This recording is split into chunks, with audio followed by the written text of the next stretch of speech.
Mas eu queria conversar ao vivo agora com o Bruno Pinheiro, que está lá em Brasília, porque a CPMI, a audiência de hoje, acabou de terminar, a oitiva de hoje, e ele vai trazer informações também sobre como fala a defesa de Jair Bolsonaro sobre as acusações que foram feitas pelo hacker.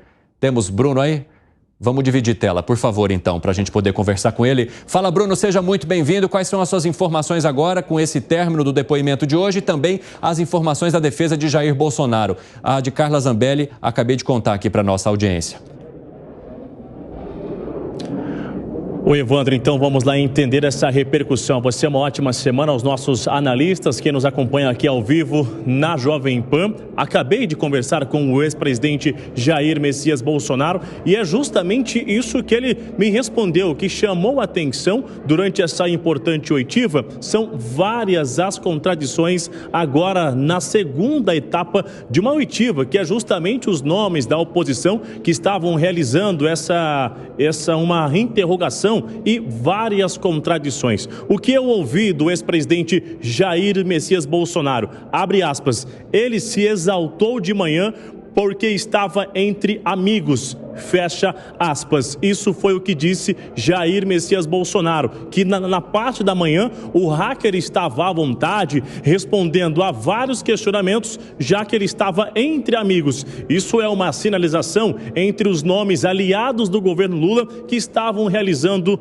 os questionamentos. O que ainda chamou a atenção, de acordo com o ex-presidente, são várias as contradições em cima do que ele mesmo havia respondido hoje, na parte da manhã, e logo após o almoço ele ficou em silêncio e não quis responder. Vale ressaltar que o silêncio foi um direito adquirido lá na Suprema Corte através do ministro Edson Fachin. Rapidamente, só para a gente finalizar ainda o que diz Jair Bolsonaro sobre os encontros lá na residência oficial no Alvorada. Jair Bolsonaro me respondeu que de fato esteve com esse hacker lá no Alvorada em uma reunião e logo na sequência ele foi encaminhado ao Ministério da Defesa e que após este encaminhamento acabou esse assunto. Não houve nenhum outro contato. Aqui o hacker respondeu que esteve com a deputada Carla Zambelli em um encontro na região da Anhanguera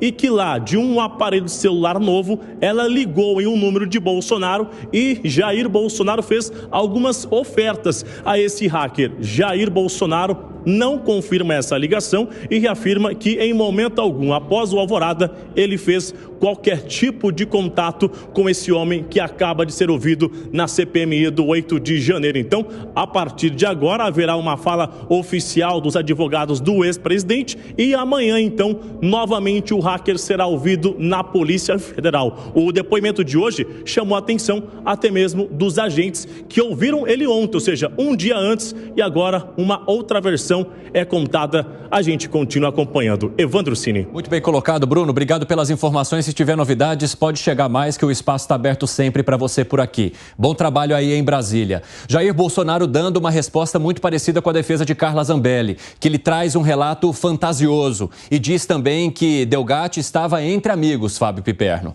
O que o Bolsonaro pensa sobre as amizades do Delgatti é o que menos importa e o que menos me interessa. Até porque, repito, o país acaba de ouvir um criminoso, réu confesso, que aliás, quem entra no portal lá do Conselho Nacional de Justiça, que emite alvará, que manda prender, que manda soltar, que manda prender até o Alexandre Moraes, e ele é réu confesso, ele não faz a menor questão de sonegar esse tipo de informação. O que impressiona é que, mais uma vez, o presidente reafirma que recebeu esse bandido, já sabendo que que se tratava de um criminoso, que as condenações, os processos dele, tudo que deu visibilidade para ele foi bem anterior a isso, e, pasmem vocês, nossa audiência, despacha o cidadão para tratar com o Ministério da Defesa do Brasil. Ele manda um criminoso da assessoria para o Ministério da Defesa do Brasil. Olha que ponto chegou. O que foi, Gani? Não, eu acho que a gente tem que separar duas coisas. Você acha que está vendo um exagero do Fábio Piperno nessa interpretação? Não, uma coisa é a gente falar, o Bolsonaro, o presidente Bolsonaro, ele foi irresponsável ao receber e lidar com este tipo de gente. Outra questão é se as afirmações de que o hacker trouxe são verdadeiras. Aí, então, o Bolsonaro...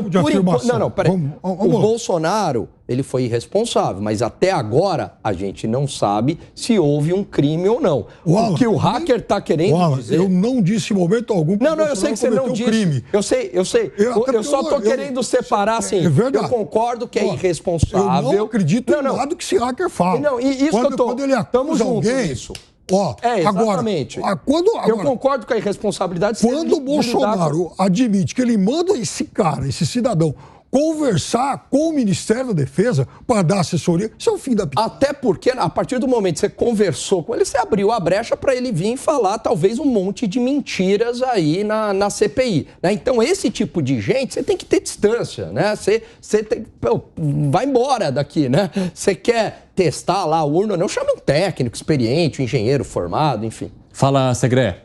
Continuo com a dúvida de por que ele respondia as perguntas de manhã e não respondia à tarde. E muito provavelmente seja porque se sentia à vontade. O Piperno mencionou que ele é criminoso. Uma coisa teria sido mais lógica se ele não respondesse nenhuma pergunta, respondesse todas.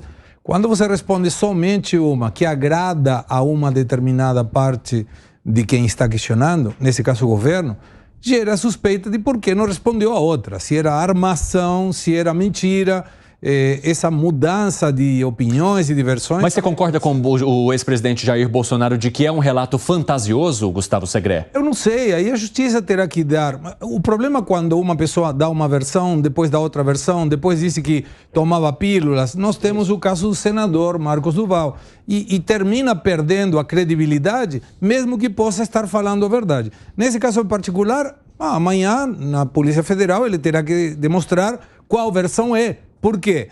Se ontem ele fez uma declaração, hoje fez outra, e a polícia já está convocando, porque dizendo, peraí, você falou uma coisa e agora está falando outra. Piperno, você enxerga uma perda de credibilidade na fala de Delgatti entre um depoimento e outro, e agora com a possibilidade de mais um depoimento nesta sexta para a Polícia Federal? Ele tem zero de credibilidade. Então, quando ele fala que a Carla Zambelli deu 40 mil para ele, eu não sei.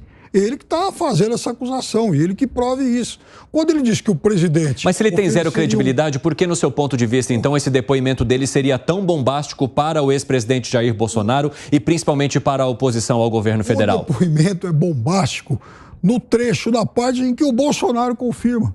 Porque, à medida em que o presidente da República fala, de fato eu recebi, de fato eu mandei cidadão para o Ministério da Defesa, é aí que está o problema. E ele foi no Ministério da Defesa fazer o quê? Foi dar uma assessoria técnica num momento em que se montava lá quase que uma conspiração para, de alguma forma, apontar vulnerabilidades no sistema eleitoral, coisa que ele falou hoje, inclusive, que era algo absolutamente seguro. Você analisa que esse seja o caminho, esse que foi traçado agora pelo Fábio Piperno, hein, Alan Gani? Então, é o caminho de uma irresponsabilidade, mas não dá para imputar um crime ao Jair Bolsonaro a partir das falas do Delgatti. Como o Piperno bem pontuou, a gente está falando de um criminoso perigoso, e para ele mentir, mudar de versões. E tem algumas questões bastante estranhas aí, Evandro. Primeiro, o depoimento de ontem para a Polícia Federal, aí muda. Aí tanto é que a Polícia Federal chama de novo para depor.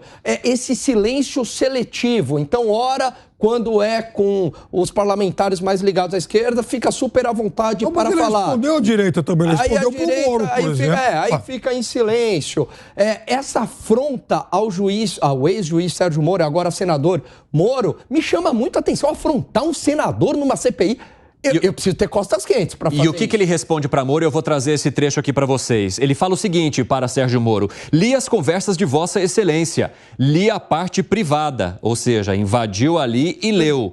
E posso dizer que o senhor é um criminoso contumaz. Cometeu diversas irregularidades e crimes, diz ele, a partir de conversas que ele acessou. Agora, 5h25 da tarde, o pessoal da rádio vai para um rápido intervalo. Daqui a pouco esperamos vocês nas outras plataformas. Permaneçam aí, porque a gente continua.